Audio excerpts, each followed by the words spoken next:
It is my pleasure to welcome you to the official ribbon cutting, and I want to thank the incredible congregation of First Reform for being forward-thinking in how we're going to use our space into the future. This house was built in the 1880s, and as we've been saying, we are now happy to give it the next 140 years of its life. And we want to remain traditional and contemporary in the city of New Brunswick and be a beacon of light.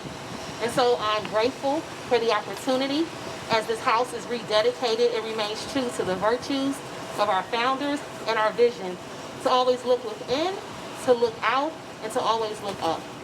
We in Middlesex County are very happy to support this project, not only because it's a project of hope, it's a project for a family to be safe and to initiate a new life. This house has a future. Once we thought we would be tearing this down, right? I know the First Reformed Church is shaking their heads, yes, because we said, what are we going to do with this? But now, when you walk in this house, it is beautiful. It is a place that a resident with her children can call a safe place as home for many years with supportive services. We also would like to thank Leonard Littman, whose beloved wife, the late Barbara Littman, came to us several years ago as a friend of our board member and said, let's talk about how you can do better fundraising. And she helped us reimagine what we were doing. And she was an extreme individual, philanthropist, wonderful, lovely, down-to-earth person. Barbara was the most selfless, amazing person I've ever met in my life. She started as a Head Start kindergarten teacher. She went into her love for design and became an ASID designer. Her work was published in many magazines, including the New York Times.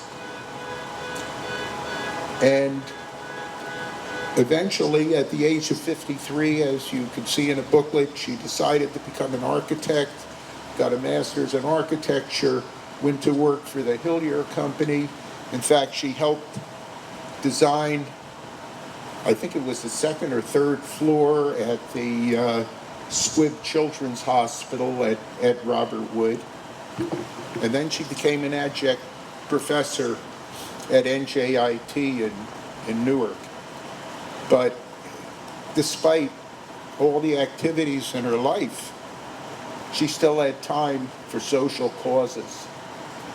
And she was involved with the Ronald McDonald House in New Brunswick and Long Branch. She was on the board there, initiated some great programs for them. She was on a board of Lynn Children's Hospital in Jerusalem. She co-chaired the design of the renovation of Auntie Emmett's Temple, and she spent countless hours in the New Brunswick, the North Brunswick prison, counseling prisoners in the adult substance abuse program. Barbara was never one to look for rewards, but I think this is a wonderful recognition for Barbara.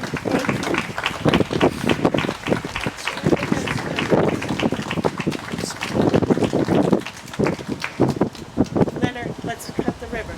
We're going to cut the ribbon? All right. Whoops. We're going to try. Here.